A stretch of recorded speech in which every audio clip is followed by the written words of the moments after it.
Greetings, everyone. This is Mythical Docket, and I'm bringing you from my library, Game Dev Tycoon. This is a business simulator made by Greenheart Games. And as you might guess by the title, it's a tycoon-style game where you run a game developer. You start off rather ambiguously in the early 80s, and you work from there. It does take a little creative license. When it starts off, say I mentioned the beginning of the PC revolution. I wouldn't say the PC gaming revolution really started until the early 90s. But anyway, there's like no Atari or anything like that. You can only develop for the PC and a lawyer-friendly version of the Commodore 64. And you get new releases every so often, consoles and whatnot, that are clearly lawyer-friendly titles of existing hardware. And it's pretty funny. And they say in the next 35 years, that just means that the game officially ends at 35 years. You can actually continue playing beyond that. My first playthrough, actually, I think I played like 61 years or something to that effect. But anyway, you start with a small operation. We'll get going here. We're in this little garage, and we got to give the company a name. Sorry, I've got Windows stuff popping up here. I can't actually record this using OBS's game capture. I have to use monitor capture. So we'll call it a little homage to the developer, Greenheart Games. I think it's Greenheart Games anyway. Might be Greenheart Interactive, but I think it's Greenheart Games. The idea is that if you name it after the company, yeah, I think you get an achievement for it. We'll M. Taka Esquire. And, let's see, you can change the head here. You don't get very many options, like it's not really crucially important. Yeah, we'll go with the sweater vest there. Choose to use all previously gained hints. Yeah, well, what the heck, why not? Yeah, see? We almost named our company Megaflop Productions. So here's the office at the very start of the game, and you can see we apparently own a DeLorean, and we're big fans of Pong. So if you want to develop a game, you go here to develop new game, and you pick a topic, and what topics you have available to you are randomly assorted at the start of every game. This is actually a really, really crappy selection of topics here. And you have to research more as you go along. I guess we'll start with airplane. And we'll make that a simulation. And we pick your platform. Like I said, here we got the G64, which is basically the Commodore 64. And then you got the PC. And I've got my hints unlocked from my previous playthrough, showing that, okay, yeah, action, simulation, and strategy games are really good on PC. You can see the G64 has a larger percentage of the market, but it costs 4 times as much to develop. So we're just going to start with the PC because of the low development cost. We only have $70,000 in the bank. Alright. So then you click on Next, and we decide whether it's going to be text-based or 2D graphics. 2D graphics V1, you can research higher levels. 2D graphics V2, 2D graphics V3, and so on and so on. Presumably, they get better as they go along. Since this is an airplane simulation, it only makes sense to go with the 2D graphics. So we'll start development, and now the guy will start chugging away at it. And now you got these sliders here. This is your time allocation. Oh, you know what? I think I actually forgot to name the game. That's okay, because you actually have another chance to rename it. You only have... Well, I mean, you can put these all the way up, but you really got to prioritize because you don't want people getting overworked when they do this. So this is a simulation, so I think we want the engine to be kind of important and gameplay to be as well. But story quests, yeah, I mean, it's not really a big deal for a simulation. So we'll go with that. And as you go along, you get these design and technology points. The more of each, the better the game is going to be. And there's complicated algorithms of determining just how good your game is going to be when it hits the market. You also earn research points, which you use to research new topics and new technologies. Alright, now we got the hint here. AI, pretty important. Level design, we'll put that up a little bit. And dialogues, really not very important at all for a simulation. I mean, we're basically making, I assume, something along the lines of Microsoft Flight Simulator, which really doesn't have much in the way of dialogue or anything anyway. So we'll go with that. And you got these monthly costs, and that's going to that's determined by what facility you're currently working in, how many employees you have, and whatnot. Because you start with this little one-man operation in your garage, but as the game goes on, you can get larger offices, and you can hire employees and whatnot. And it becomes more expensive to do that, obviously. But by that point, you're probably making pretty good money. All right, so development stage 3. We're looking at world design, graphics, and sounds. I think sounds are going to be fairly important. Graphics are apparently very important, going by my hint here, but world design, not so much. And all we have is basic sounds, and again, 2D graphics V1. And it costs you money every time you go through this, and the more features you want to add to it down the road as you unlock them, the more money you're going to spend on it. So we'll go with that. And you notice that we're also generating bugs in the game as we go along. So even though it's done and you can release it, you're going to want to wait until you got the bugs fairly low. Preferably 0. And, I mean, you can keep waiting. You'll get more design and technology points, which is nice. We're not going to worry about it too much because the first game is going to be kind of a piece of crap anyway, no matter what you do. And we can change the name. We'll call it Flight Sim.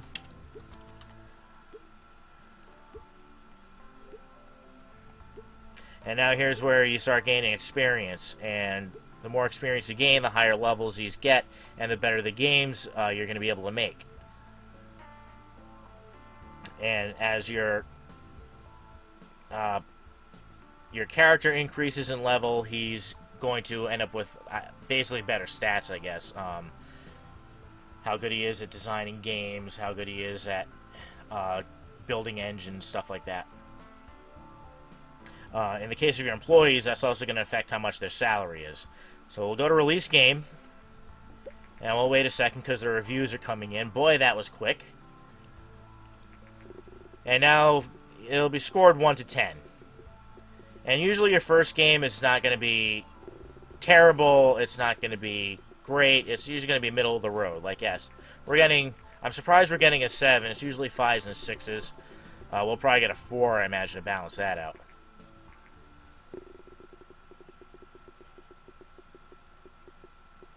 Oh no, I'm surprised. It's actually not a bad start. And these are the same publications that you're going to see every time. Star Games, Informed Gamer, Game Hero, All Games. So now that it's out, you'll occasionally get these little pop-ups too. Now you see what your sales are going to be. And that's going to be affected by the reviews on your game, among some other factors. Hey, look at that, we're charting. Right off the bat, that's actually not bad. And you're going to be in this garage until you make your first $1 million, based on a single release. And again, as you go on, you gain fans. And the more fans you have, the more likely your games are going to be successful. Alright, so now we can research some stuff. So we'll click on that. Now, we don't have enough to make a custom game engine yet. So we're just going to research a new topic. This is similarly not great. So I guess we'll research racing for now.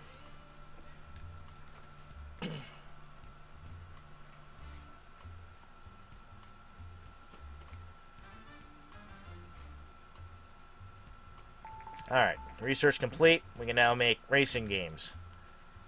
We'll also generate a game report. You want to do this because this generates research points and also gives you insights on what you can do to make your games more successful.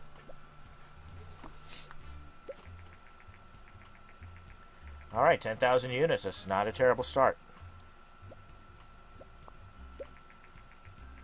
Alright, so here's our analysis. Airplane and simulations, great combination. Not surprising. Dialogue is not important. That's also not surprising. And I think the higher the character's research rating is, the more information you're able to get. The Govidor G64 is outselling competitors in the PC sector. But we know that the Commodore 64 doesn't exactly hang around forever. So, might spell the end of competing hardware manufacturers. Not likely. Alright, just for kicks, let's research another topic. We'll go with sports. We're up to 11.6 thousand units. Nice. We've pretty much made our money back and then some. Alright, so let's develop a new game. We'll pick a topic. We'll go with a sports game. And we'll make it an action game. And we'll call it... we'll call it Greenheart Bowl. So we'll make it a football game a la Tecmo Bowl. We'll put that on the PC. With the same 2D graphics, because we haven't been able to research anything new yet. So not a bad start. We sold over 11.7 thousand units, and we made $82,000 in sales. So you can see, well, we're a little farther down now because we started spending money on developing a new game, but we actually did not too terribly bad.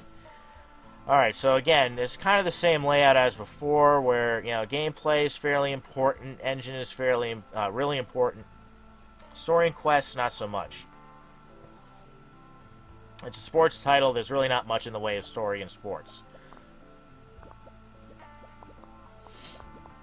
And again, I've got a little bit of an advantage right now because I had the hints get carried over.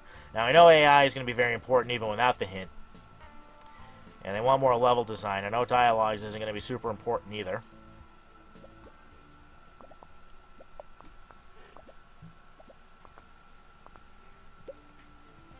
World design is not important. Graphics and sound are very important. Ninvento. They're going to launch their own console. They're known for Dinky King.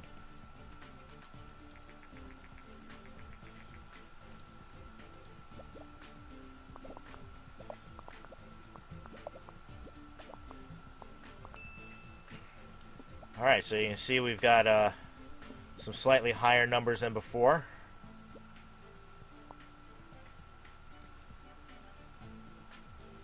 Let's see if we can actually generate a little bit more. No, I guess not. Alright.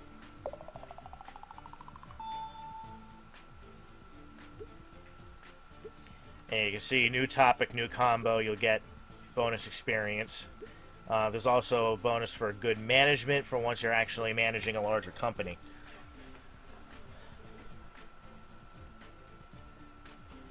So let's see how this goes.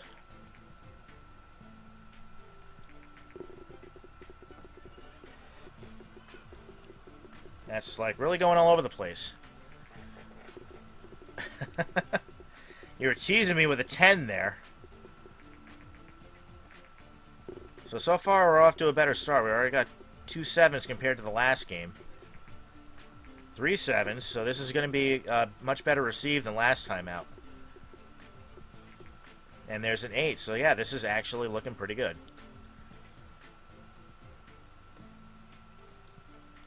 Alright. So while that's selling, we'll research a new topic. Oh boy. We'll go with UFO, why not?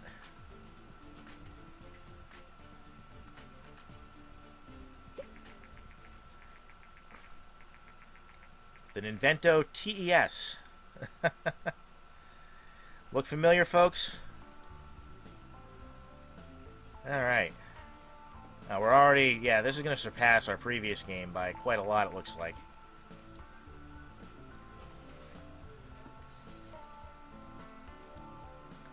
Alright, and we'll generate a game report on Greenheart Bowl. Get us some extra research points. It's kind of slow going at the beginning.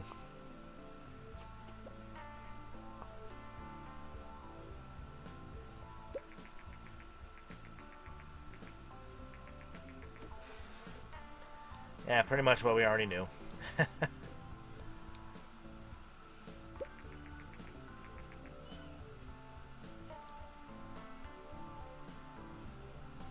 So anyway, so that's the early going. Let me show you something a little bit later in the game. Alright, so here we are in a much larger company, full of it interactive. And we're being asked to go to a game convention, the G3, Games, Games, Games. And you can select a small, medium, or large booth. We don't actually have a major game in development right now. Let's go with a medium booth for the moment. And you can see I have different options. I can create a custom engine. I can make a sequel to an earlier game. That's actually something you have to research. Or we can flat out develop a new game. Now let's develop a sequel, I guess. So we had a dismal failure here in the case of this game called Politics because it was, obviously not very well received.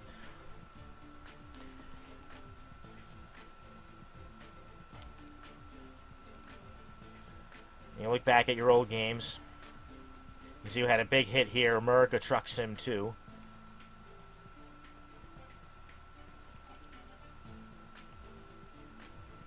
Star Core 3, that was a big hit.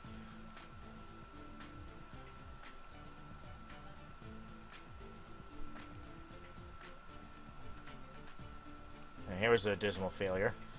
Cost $9.2 million to make the game, only made $3 million.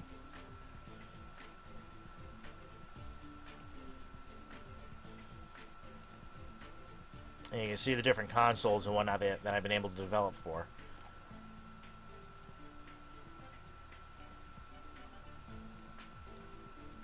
Let's go with this. We'll make it a large title. We'll call it Mutant Might 2. Post-apocalyptic action RPG. We'll put this on the PlayStation 4, the M-Box next, and the... Oops, I don't actually, that is what I want to do. I want to get the PlayStation 5. I want to drop the PlayStation...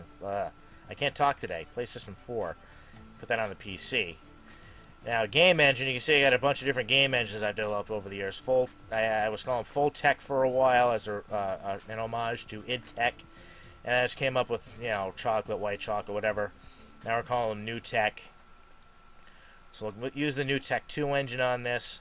It's going to cost $2.3 million just to start developing it. Alright, and another $315,000 to use 3D Graphics V4. Now, you're only seeing a couple options here because text-based and 2D Graphics V1 are always going to be options.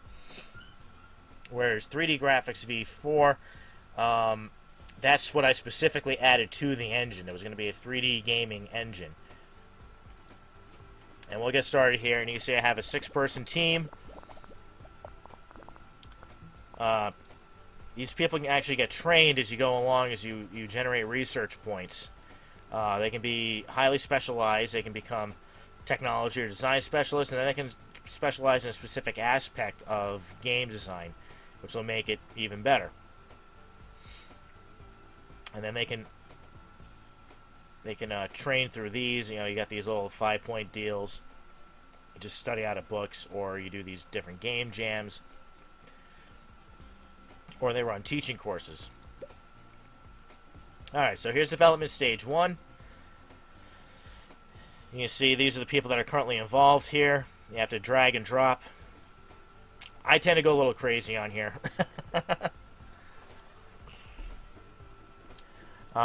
It's an action RPG, so I know engine is going to be important, gameplay is always going to be important, and story and quests are going to be important.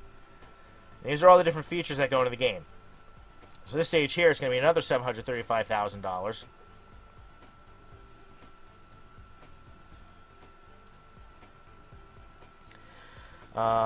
Let me see.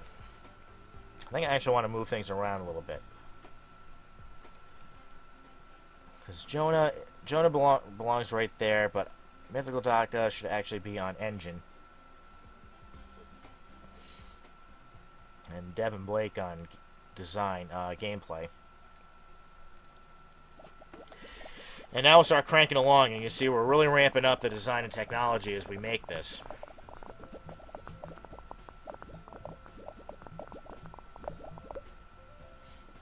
And now here's our game convention booth, telling us how many people are going to show up.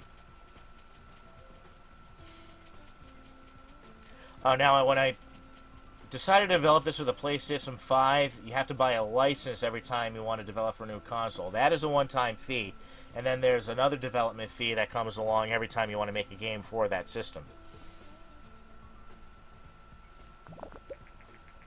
Alright, we had 1.3 million people visit the booth. We were 28th. So that's going to generate some hype. Now we can also, once you've researched marketing, you can launch these different marketing campaigns. You can do magazine advertisements, or you can do magazine advertisements with demos of the game. You can do a small campaign, which includes the ads, the demos, and you do some interviews. Or a large campaign where now you're talking TV commercials, behind-the-scenes reports, all kinds of stuff. We're just going to do magazines and demos for now.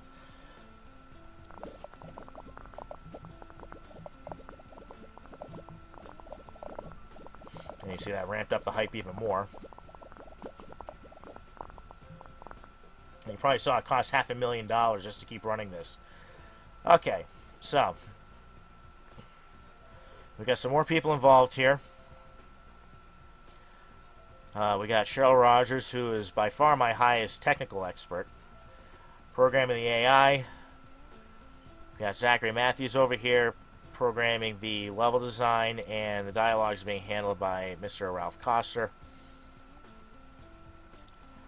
And again, more stuff that you're adding to the game that's going to be more expensive. So $343,000 for this stage of development. Now we're sitting at $500 million, so we're not exactly poor here.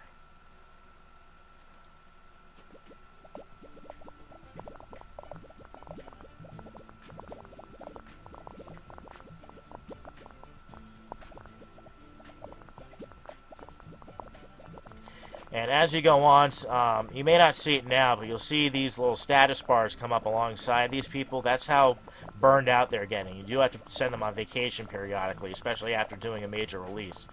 There is another stage of game you can make after large games, which is AAA, and that really tends to wear and tear on your people. All right, so now we're in graphics and sounds and whatnot. It's going to be $690,000 for this stage. We got stereo sound. We have a soundtrack. It's an open world game, day-night cycle, virtual economy, blah blah blah. And yeah, everyone's these two people in particular are getting overworked. That's because you have 9 categories but only 7 people to distribute between them. So someone's going to end up with some extra work on their plate.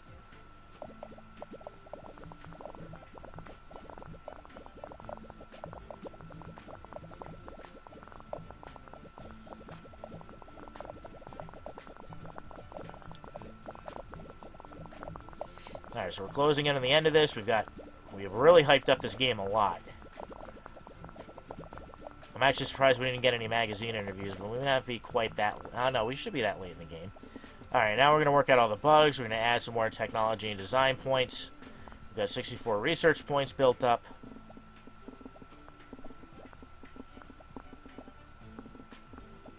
And you got to be careful because as they're doing this, sometimes they'll accidentally create more bugs. Alright, PlayStation 4 is going to get taken off the market because the PlayStation 5 is taking over its spot.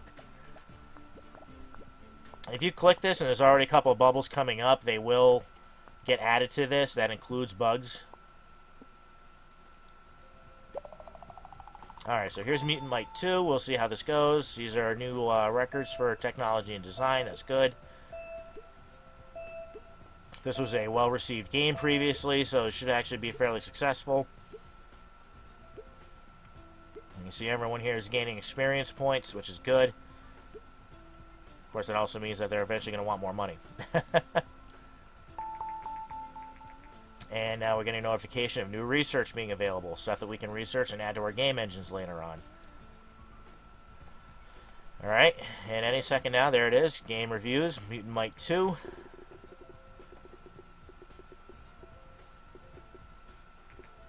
Alright, so there's a 7, so this ought to be a decent seller. 8, that's good.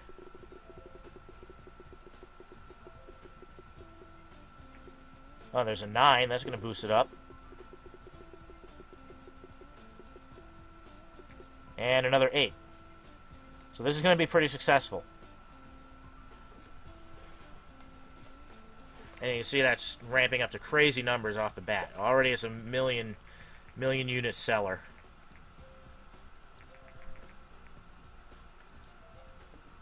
Alright, so now you see the status bars coming up. These folks are going to need vacations very soon, but we're actually going to show you the fire and hire process. So this guy is one of my first employees. Actually, I think it might be my very first employee. Unfortunately, his stats are a little low, and it would take a long time to boost him up.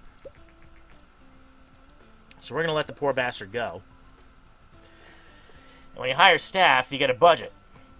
A minimum of $20,000, and you can crank that up. The higher you go, the more employees you'll be able to find, and the better quality they'll be. We're just going to put this at about $300,000. And the different pre-filter applications you go through. I usually go with Game Demo myself. That's certainly how I would probably hire people if I were actually running this company. And you see PlayStation 4 is down. We released 6 games for the PlayStation 4, which made us $500,000. Now that's 6 games in total sales.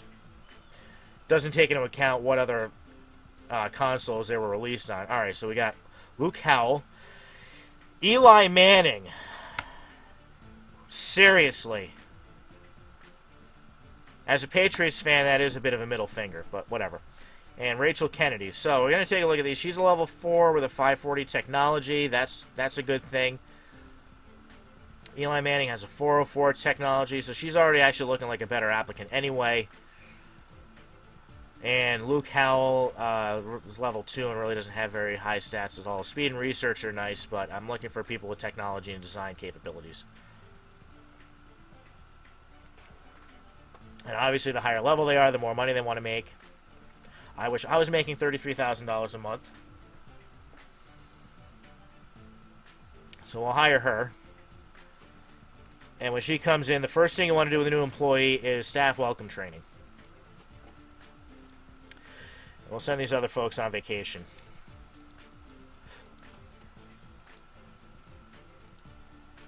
You do not get a vacation. You have a company to run.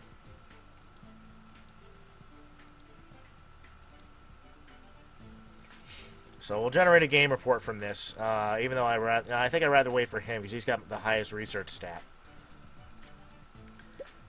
Well, let's see what we got for new technologies. Can't really research a lot because most of them seem to want 80 or 100 points. I'm not worried about mini games or anything like that right now, so we'll just research a new topic. You see what I have available right now: mystery, dance, vampire, dungeon, history.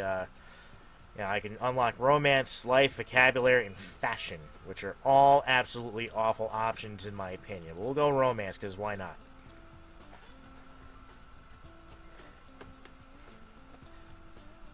And employees are starting to trickle back in, which is nice. Mutant Might 2 has racked up over $5 million in sales. Sweet.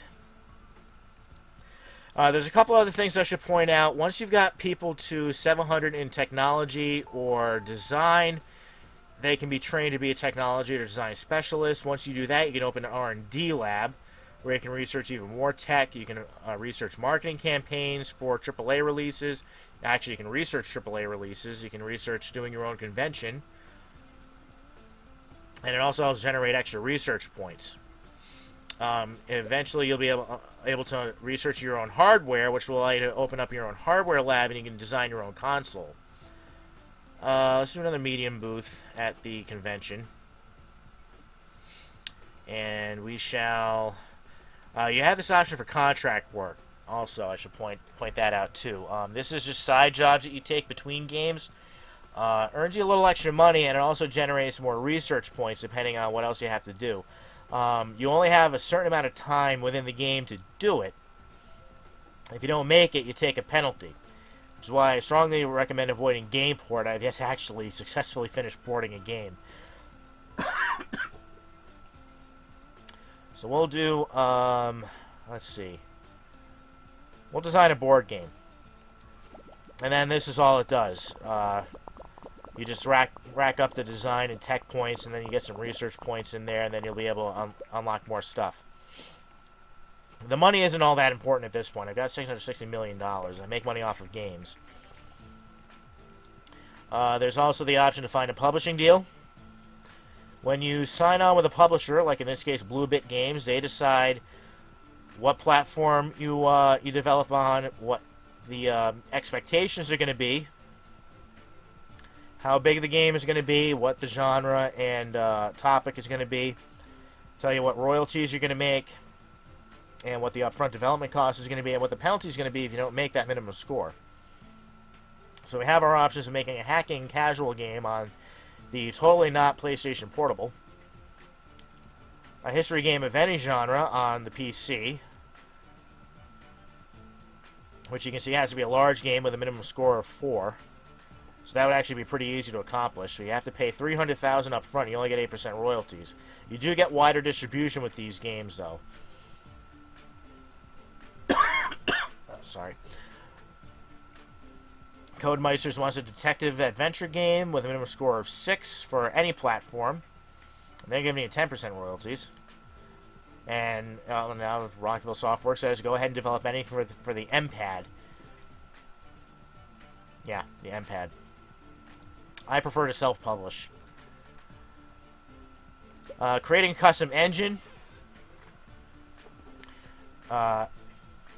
Here's the options I have right here. This is everything I've researched. 2D graphics v2, 3D graphics v1, 2, 3, and 4. We can have a linear story or a branching story. We can have simple or advanced cutscenes. We can have immersive storytelling.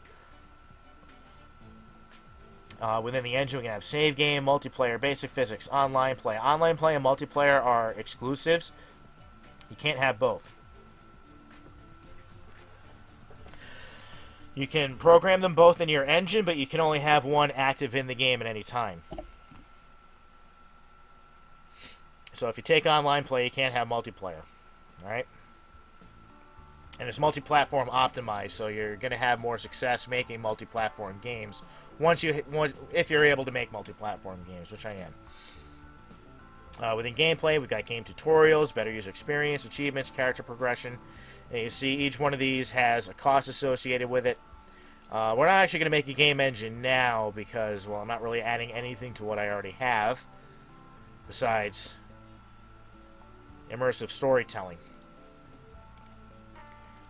But we can research.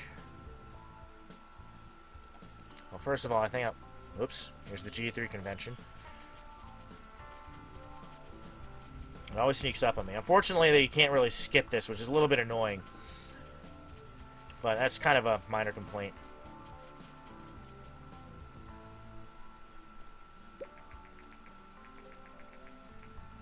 And we're 28th again. Alright, so you are going to generate a game report for Mutant Might 2. And you are going to research something. Let's go with,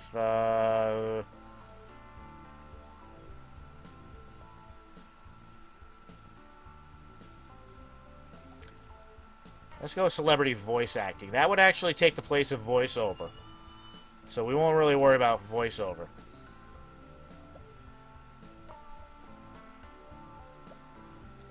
And since we have an extra 10 points anyway, we'll research a new topic.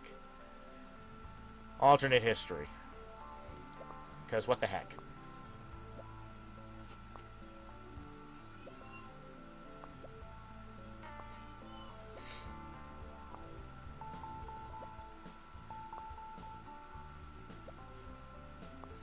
And here comes our game report. Post-apocalyptic and action RP is a great combination. We know that. Gameplay seems to be quite important. Platform genre match, platform audience match, topic audience match. Alright, so now that we got a little more stuff at our fingertip, you know, we got 40 research points. Let's add in mini games because why not? You'll get these occasional market analysis reports. If you can get a strategy game out when the popular genre is strategy, it'll sell better. Sometimes it's a target audience. Sometimes it's you know, unusual combinations, stuff like that.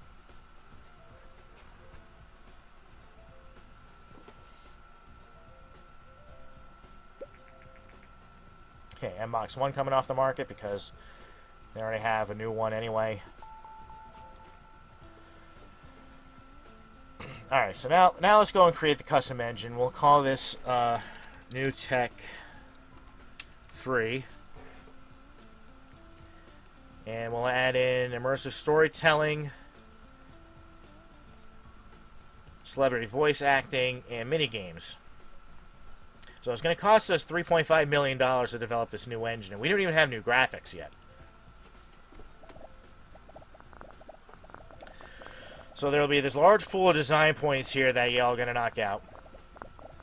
And you generate a ton of research points usually when you develop a new engine. And then once this is done, then you can start using that engine to make games.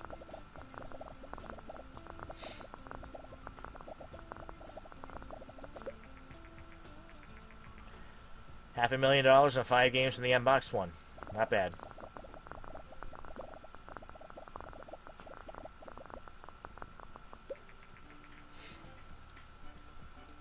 Alright, so we can go develop a new game using our new engine. We'll make that E for everyone. We'll make it a large game. And just to show you what can happen, we'll go with surgery for a topic. We'll make that an action casual game, I guess. And we'll release it for MBox next, PlayStation 5, and PC.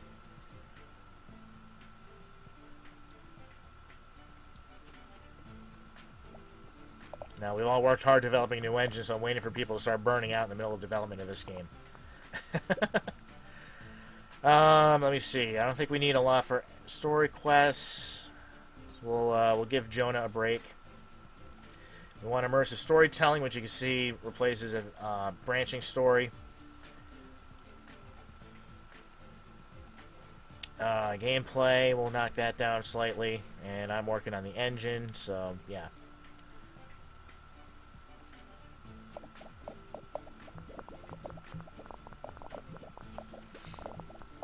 Now, the title of the game, I can tell you, is not actually important. I could release this as Game 52, and it's not going to be affected by that at all. Oh yeah, so now we got a media inquiry from gamers. Gary White wants to talk to us about it. What is your expectation regarding the success? Now, generally the safe bet is to be modest. That's not going to affect anything either way. If you hype the game, it's going to boost sales if it's successful. It's going to hurt sales if it's not. So we're going to be modest because we know that we're going with something kind of off the wall here.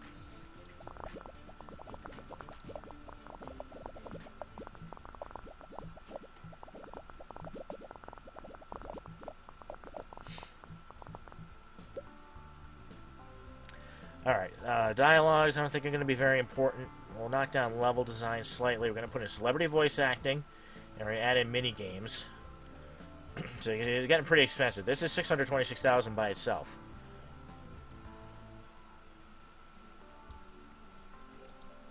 Oops, drag staff here, right. Rachel Kennedy.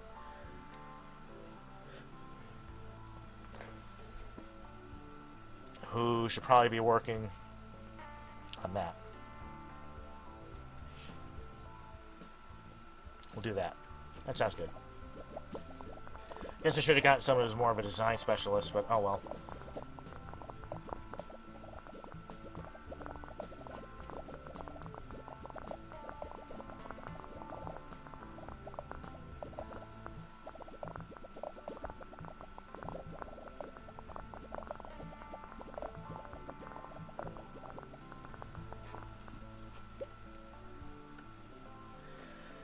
Okay, I don't think there's anything new to add here. You see Devin Blake is getting a little overworked. Sound, probably important on an action game. World design, probably not so much.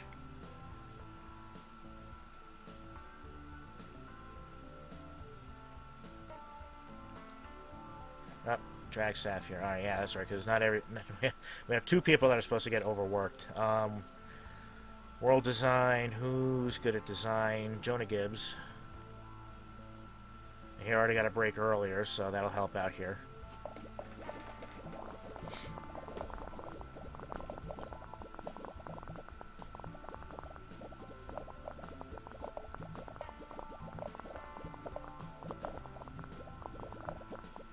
Oh yeah, they're starting to burn out a little bit.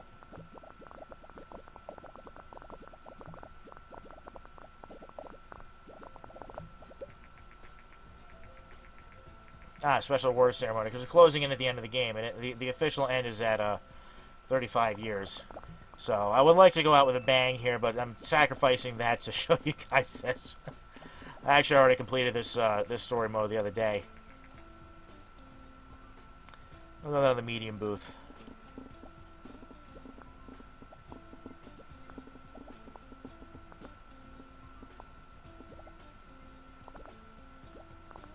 Still getting these little bubbles. This is going to be terrible.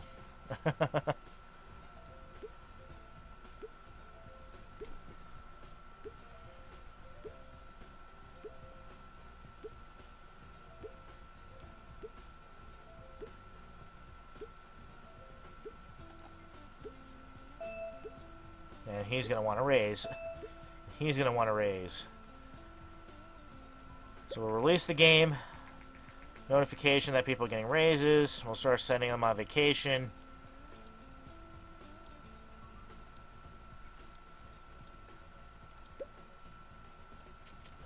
Kind of a little race against the clock. Try to get them out before something pops up.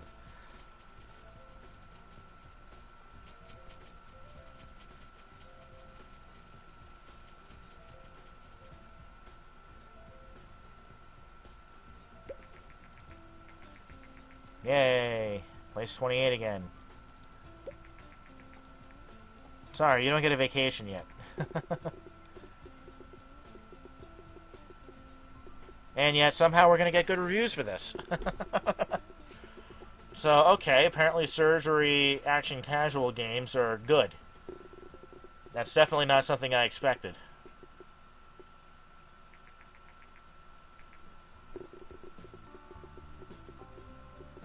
Alright, so I failed in showing you how to make a bad game, but that's alright.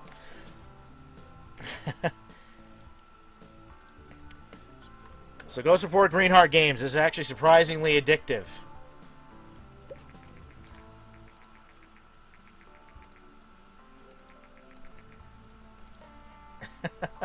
Surprise hit.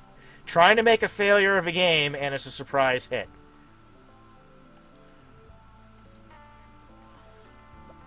I believe you can get this for 15 bucks.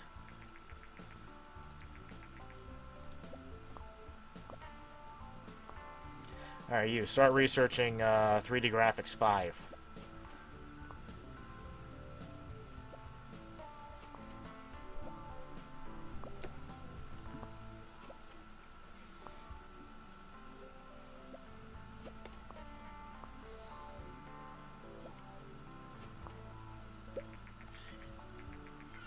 Surgery and action casual is a bad combination. So it is a bad combination, but we did such a great job making it that it's going to be this huge success anyway. We've already sold 2.5 million copies.